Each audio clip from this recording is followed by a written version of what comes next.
तो हम लोग चलते हैं गुणसूत्र या क्रोमोसोम के बारे में पढ़ेंगे। एक सामान्य कोशिका के केंद्रक में क्रोमोसोम महीन, लंबे तथा अत्यधिक कुंडलित धागे के रूप में दिखाई देते हैं।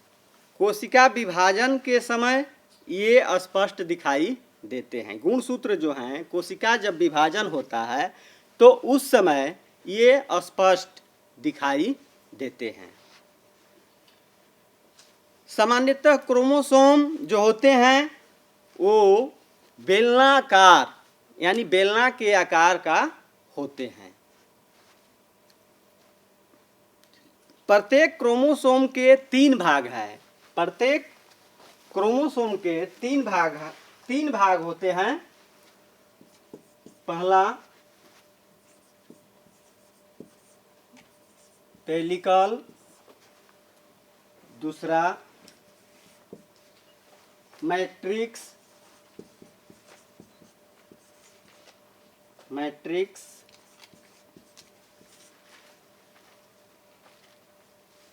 तथा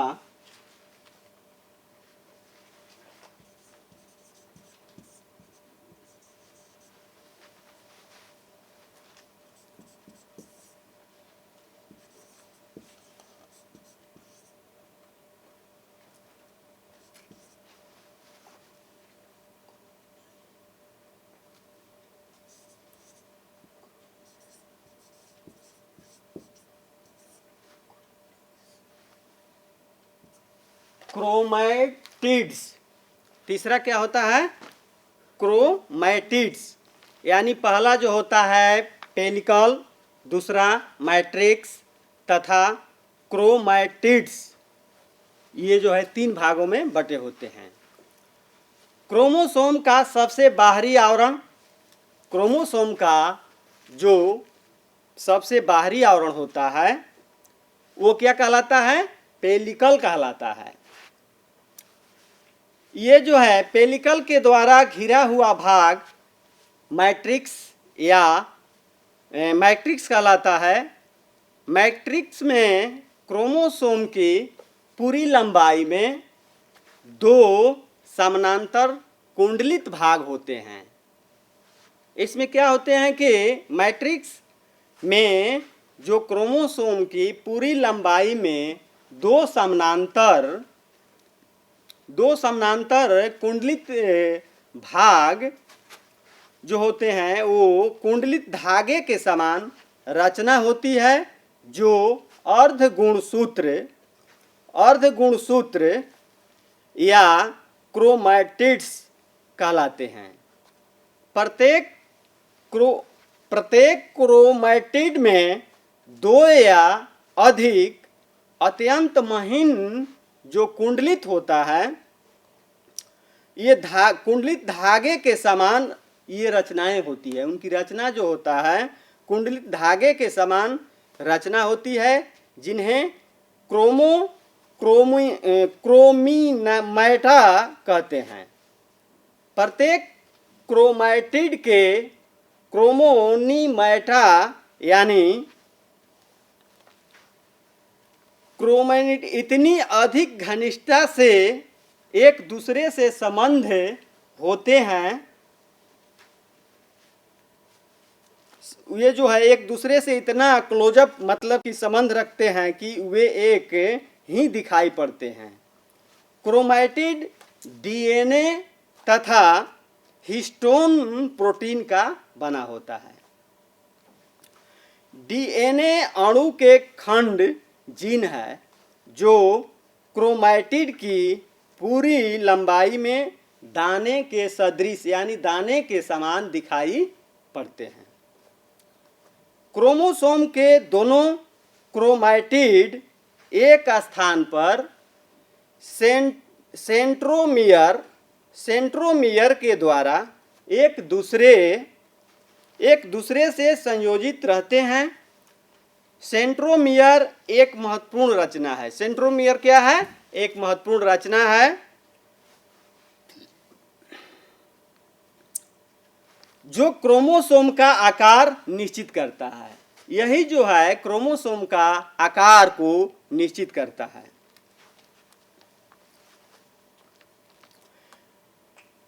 तथा कोशिका विभाजन के समय, जब कोशिका की विभाजन होती है उस समय तुर्क सूत्र के क्रोमोसोम को संलग्न करता है और सेंट्रोमियर की उपस्थिति के कारण क्रोमोसोम दो भागों में बंट जाता है। और उसी के कारण ये जो है क्रोमोसोम कितने भागों में बंट जाता है? दो भागों में बंट जाता है। इन दोनों भागों को बाहु या आर्म कहते हैं, यानी इन दोनों भागों को बाहु या आर्म कहते हैं। दोनों बाहुओं के संधि स्थल पर एक संकुचन होता है। दोनों बाहुओं के संधि स्थल पर क्या होता है? एक संकुचन होता है, जिसे प्राथमिक संकुचन या प्राइमरी कंट्रिक्शन कहते हैं। कभी कभी क्रोमोसोम की बाहुओं में प्राइमरी जो कंट्रिक्शन के अतिरिक्त एक अन्य संकुचन पाया जाता है, जो द्वितीयक संकुचन या सेकेंडरी कंस्ट्रिक्शन कहलाता है। क्रोमोसोम का शीर्ष भाग टोलीमियर कहलाता है। उसका शीर्ष भाग जो होता है, ऊपर वाला भाग जो होता है, क्या कहलाता है? टोलीमियर कहलाता है। तो हम लोग देखते हैं कि क्रोमोसोम की संख्या कितनी होती है। तो सभी जीवों की कोशिकाओं के केंद्रक में पाए जाने वाले क्रोमोसोम की संख्या निश्चित होती है। जैसे मानव की शरीर कोशिकाओं में क्रोमोसोम की संख्या कितनी होती है? 46 होती है। ड्रोसोफिला की कोशिकाओं में 8 क्रोमोसोम पाया जाता है। मकई के पौधों की कोशिकाओं में 20 क्रोमोसोम की संख्या पाई जाती है। टमाटर के पौधे की कोशिकाओं में 24 क्रोमोसोम, आलू के पौधे की कोशिकाओं में 48 क्रोमोसोम पाए जाते हैं। ये क्रोमोसोम सदा जोड़े में रहते हैं। ये क्रोमोसोम की जो संख्या है वो सदा हमेशा पेयर यानी जोड़े में पाए जाते हैं। एक जोड़े के दोनों क्रोमोसोम हमेशा एक दूसरे के समान होते हैं। एक जोड़े दूसरे जोड़े के क्या होते हैं? समान होते हैं। ये दोनों समजात क्रोमोसोम कहलाते हैं। ये क्या कहलाते हैं? समजात क्रोमोसोम कहलाते हैं। ऐसी कोशिका के क्रोमोसोम समूह जिसमें दोनों समजात क्रोमोसोम होते हैं द्विगुणित क्या कहलाते हैं? द्विगुणित कहलाते हैं। परंतु युग्मकों जैसे शुक्राणु तथा अंडाणु में क्रोमोसोम की संख्या कायिक कोशिका के क्रोमोसोम की संख्या की आधी होती है और ऐसे कोशिका के क्रोमोसोम समूह अगुणित कहलाते हैं। ऐसे क्रोमोसोम के समूह क्या कहलाते हैं? अगुणित कहलाते हैं। तो हम लोग इसमें प्रोकैरियोटिक एवं यूकैरियोटिक कोशिका के बारे में अंतर के बारे में समझते हैं। प्रोकैरियोटिक कोशिका और यूकैरियोटिक कोशिका में क्या अंतर है? यह आद्य कोशिका है। प्रोकैरियोटिक कोशिका जो है आद्य कोशिका है। इसका आकार प्रायः छोटा होता है। यह यूकैरियोटिक कोशिका जो है यह विकसित कोशिका है। यूकैरियोटिक कोशिका क्या होता है? विकसित कोशिका होता है। इसका आकार प्रायः बड़ा होता है। दूसरा पॉइंट में है वास्तविक केंद्रक अनुपस्थित होता है। यानी प्रयोग प्रोकैरियोटिक कोशिका में जो है दूसरा अंतर यह है कि वास्तविक केंद्रक अनुपस्थित रहता है और यूकैरियोटिक कोशिका में वास्तविक केंद्रक उपस्थित रहता है। तीसरा अंतर है, प्रोकैरियोटिक कोशिका में केवल जीवाणुओं एवं साइनोबैक्टीरिया में मौजूद होता है और यूकैरियोटिक कोशिका जो है सभी पादपों और जंतुओं में मौजूद रहते हैं। चौथा जो है, केंद्रक नहीं पाया जाता है। प्रोकैरियोटिक कोशिका में केंद्रिका नहीं पाया जाता है, जबकि यूकैरियोटिक कोशिका में केंद्रिका पाया जाता है। पांचवा देखते हैं, पांचवा पॉइंट में है, एक क्रोमोसोम जो है, इसमें प्रोकैरियोटिक कोशिका में केवल एक क्रोमोसोम पाया जाता है और यूकैरियोटिक कोशिका में अनेक क्रोमोसोम पाया जाता है। तो यूकैरियोटिक कोशिका में अनेक क्रोमोसोम पाए जाते हैं। और छठवां जो है, इसमें अंतर प्रोकैरियोटिक कोशिका में गाल्जी काय, माइटोकॉन्ड्रिया, अंतःप्रद्रव्यी जालिका नहीं पाए जाते हैं। प्रोकैरियोटिक कोशिका में गाल्जी काय नहीं पाया जाता है, माइटोकॉन्ड्रिया नहीं पाया जाता है, अंतःप्रद्रव्यी जालिका नहीं पाई जाती है। जबकि यूकैरियोटिक कोशिका में गाल्जी काय, माइटोकॉन्ड्रिया, अंतःप्रद्रव्यी जालिकाएं पाए जाते हैं। और प्रोकैरियोटिक कोशिका में क्लोरोप्लास्ट नहीं पाया जाता है, जबकि यूकैरियोटिक कोशिका में क्लोरोप्लास्ट पादप कोशिका में पाया जाता है। प्रोकैरियोटिक कोशिका विभाजन विखंडन या मुकुलन द्वारा होता है। प्रोकैरियोटिक कोशिका में कोशिका का विभाजन विखंडन या मुकुलन के द्वारा होता है, जबकि यूकैरियोटिक कोशिका में कोशिका विभाजन माइटोसिस या मियासिस द्वारा होता है।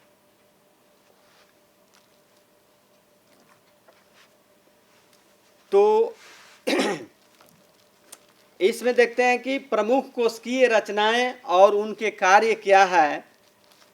तो प्रमुख कोशिकीय रचनाएं और उनके कार्य जो है, कोशिका भित्ति, और इसका कार्य क्या है, कोशिका भित्ति का कार्य क्या है, तो कोशिका को निश्चित रूप प्रदान करना, कोशिका को सुरक्षा और सहारा प्रदान करना।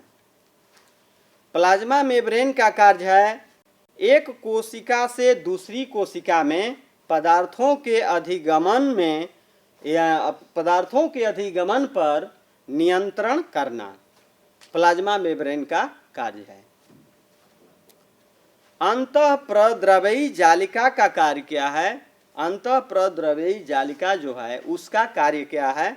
तो उसका कार्य है कोशिका के भीतर पदार्थों का संचार, आंतरिक कोशिकीय परिवहन करना। पदार्थों का मतलब कि आंतरिक क्या करना? आंतरिक कोशिकीय परिवहन, माने उसको एक जगह से दूसरे जगह पहुंचाना। माइटोकॉन्ड्रिया का कार्य है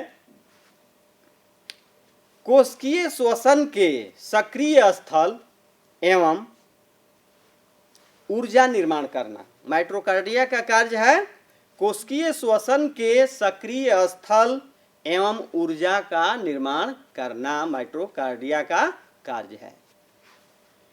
गाल्जी का काम है विशिष्ट पदार्थों का श्रवण, संचय और उनके कोशिका के बाहर निष्कासन में सहायता करना। गाल्जी का काम है विशिष्ट पदार्थों का श्रवण, संचय और उनके कोशिका के बाहर निष्कासन में सहायता करना। और राइबोसोम का कार्य क्या है? तो राइबोसोम का कार्य है प्रोटीन संश्लेषण के सक्रिय स्थल जो होता है वो राइबोसोम है। लाइसोसोम जो है आत्महत्या की थैली हाइड्रोलिटिक एंजाइम के भंडार होता है। लाइसोसोम जो होता है इसे आत्महत्या की थैली भी कहा जाता है और जो है ये हाइड्रोलिटिक एंजाइम के भंडार होता है इसमें राइबोसोम में।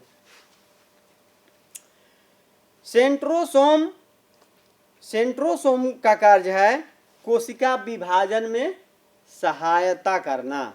सेंट्रोसोम का कार्य है कोशिका विभाजन में सहायता करना या सहायक बनना, सहायक होना।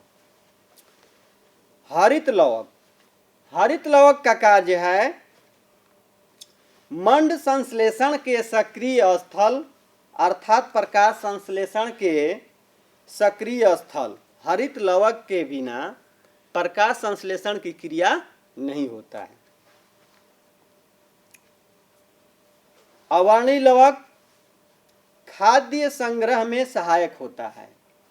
अवर्णी लवक का कार्य है खाद्य सामग्री जो है उसको संग्रह इकट्ठा करने में अवर्णी लवक जो है सहायता करता है, मदद करता है। वर्णी लवक जो है फूलों, फलों और बीजों को आकर्षक रंग प्रदान करता है। वर्णी लवक का कार्य है फूल का रंग देना, फूलों और बीजों को आकर्षक रंग प्रदान करना। जैसे आप देखते हैं रंग आम जो पकता है तो पीला हो जाता है, किस लवक के कारण? वर्णी लवक के कारण पके फल जो है कैसा दिखाई देते हैं? पीले रंग के। केंद्रक का कार्य है कोशिका के उपापचयी कार्यों का नियंत्रण एवं कोशिका विभाजन में सहायक होना।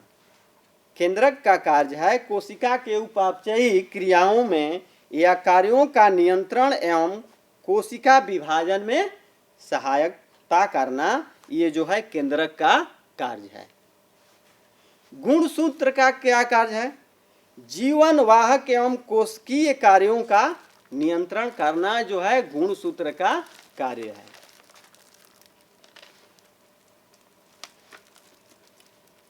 इसके बाद में हम लोग देखते हैं पादप कोशिका और जंतु कोशिका में क्या अंतर है।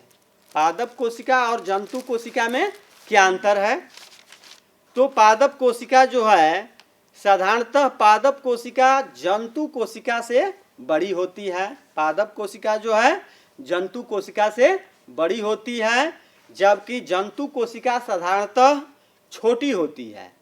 पादप कोशिका से जंतु कोशिका क्या होती है? छोटी होती है। दूसरा जो है मोटी एवं कड़ी कोशिका भित्ति के कारण कोशिका का नियमित आकार होता है। पादप कोशिका जो है मोटी एवं कड़ी होती है, कोशिका भित्ति के कारण जो है ये कोशिका का नियमित आकार होता है। जंतु कोशिका जो है कोशिका का अनियमित आकार होता है। जंतु कोशिका का आकार कैसा होता है? अनियमित आकार होता है, जबकि पादप कोशिका भित्ति उपस्थित जो सेल्यूलोज नामक रासायनिक यौगिक कार्बोहाइड्रेट से बनी होती है। यानी पादप कोशिका जो है वो कोशिका भित्ति उपस्थित जो सेल्यूलोज नामक रासायनिक यौगिक यानी कार्बोहाइड्रेट से बनी होती है। और जंतु कोशिका जो है कोशिका भित्ति इसमें अनुपस्थित होता है, मतलब नहीं होता है। जंतु कोशिका में क्या नहीं पाया जाता है? कोशिका भित्ति नहीं पाया जाता है। कोशिका में रस युक्त बड़ी रसधानी उपस्थित होती है। पादप कोशिका में क्या होता है कि रस युक्त बड़ी रसधानी पाई जाती है, जबकि जंतु कोशिका में छोटी छोटी रसधानियां होती है। जंतु कोशिका में छोटी छोटी रसधानियां पाई जाती है और पादप कोशिका में रस युक्त बड़ी रसधानियां पाई जाती है। पादप कोशिका में लवक जो है उपस्थित रहता है।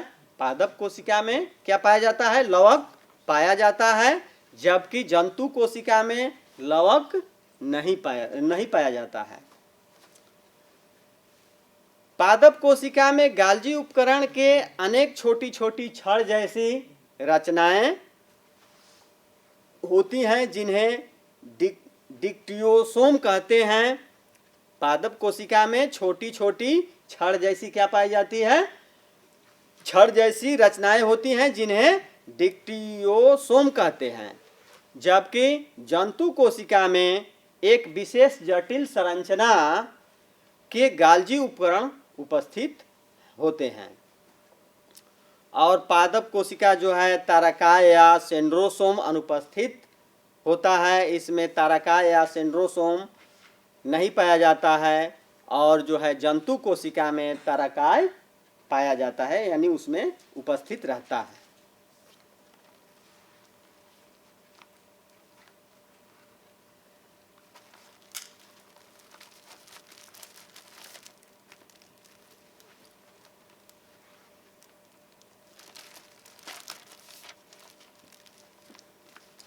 तो हम लोग देखते हैं एक कोशिकीय जीव जैसे अमीबा, पैरामीशियम आदि में संपूर्ण कोशिका झिल्ली गैसों के विसरण में भाग लेती है, जबकि बहुकोशिकीय जंतु एवं पौधों में गैसों का आदान प्रदान किसी खास हिस्से या अंगक से विसरण द्वारा संपन्न होता है। पौधों की पत्तियों में बहुत से अस्टोमाटा, आप लोग पत्ती में देखते हैं कि पत्तियों में जो है, पत्तियों में छोटा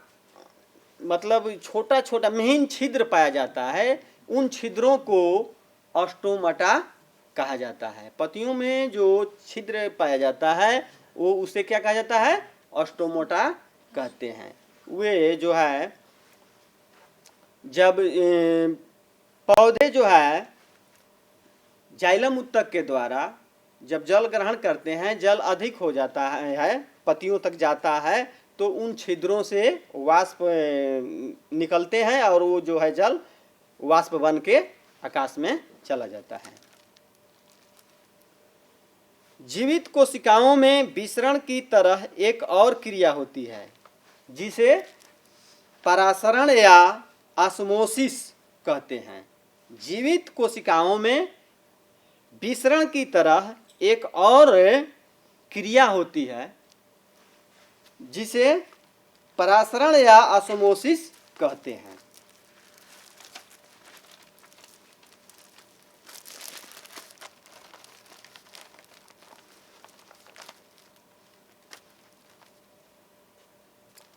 तो इस तरह जो है जीव जगत में विसरण तथा परासरण बहुत महत्वपूर्ण भूमिका अदा करते हैं। विसरण के द्वारा गैसों O2 एवं CO2 का आदान प्रदान, O2 ऑक्सीजन एवं CO2 कार्बन डाइऑक्साइड का क्या होता है? आदान प्रदान कोशिका तथा बाहरी वातावरण के बीच होता रहता है। यानी कार्बन डाइऑक्साइड और ऑक्सीजन का आदान प्रदान जो है वातावरण में होता रहता है। दूसरा, वाष्पोत्सर्जन में जलवाष्प का बाहर निकालना विसरण द्वारा संपन्न होता है। कोशिका को अपने बाहरी वातावरण से पोषण ग्रहण करने में विसरण मदद करता है। विसरण क्या करता है? कोशिका को अपने बाहरी वातावरण से क्या करता है कि बाहरी वातावरण से पोषण ग्रहण करने में विसरण मदद करता है। इसके बाद विभिन्न अणुओं का कोशिका के भीतर अवशोषण तथा बाहर निकालना विसरण द्वारा संपन्न होता है। इसमें ऊर्जा की जरूरत पड़ती है। परासरण के द्वारा पौधे अपने मूल रोम से जल अवशोषित करते हैं। पौधे जो हैं परासरण के क्रिया के द्वारा मूल रोम से जल अवशोषित करते हैं। पौधे की कोशिकाओं में परासरण द्वारा जल का संचलन होता है। यह क्रिया जाइलम ऊतकों द्वारा संपन्न होता है। ये क्रिया जो है करने के लिए जाइलम जो ऊतक होता है, वो जाइलम ऊतक पौधे के विभिन्न भागों तक जल को पहुंचाता है। रंध्रों के खुलने तथा बंद होने में परासरण की मुख्य भूमिका होती है। जो महीन सूक्ष्म छिद्र जो होते हैं, जिन्हें रंध्र कहा जाता है, उनको खुलने और बंद होने में जो है परासरण की मदद करता है।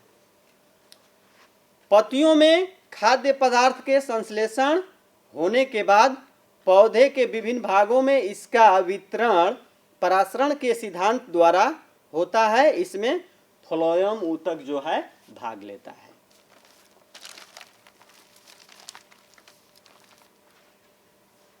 पदार्थों के परिवहन में ऊर्जा की आवश्यकता नहीं होती, तो इस प्रकार के परिवहन को निष्क्रिय परिवहन कहते हैं। इसके विपरीत जब पदार्थों के परिवहन में ऊर्जा की आवश्यकता होती है तो ऐसे परिवहन को सक्रिय परिवहन कहते हैं। कुछ एक कोशिकीय जंतुओं जैसे अमीबा में कोशिका झिल्ली का लचीलापन कोशिका को इस योग्य बनाता है। यानी अमीबा में जो उसका कोशिका झिल्ली होता है, वो जो है उनको लचीलापन बनाता है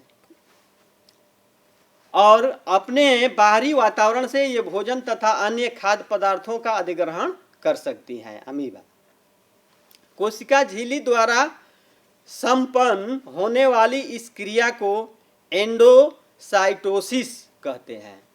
इस प्रकार हम पाते हैं कि कोशिका जीवन की एक मूलभूत संरचनात्मक एवं क्रियात्मक इकाई है। कोशिका क्या है? जीवन की एक मूलभूत संरचनात्मक एवं क्रियात्मक इकाई है। अपनी विशिष्ट संरचना, कोशिका झिल्ली, केंद्रक तथा खास अंगकों के चलते ये जीवन संबंधी सभी कार्य जैसे श्वसन, अपशिष्ट पदार्थों का उत्सर्जन, जनन, प्रोटीन, पोषण, संश्लेषण आदि दक्षतापूर्वक संपन्न करते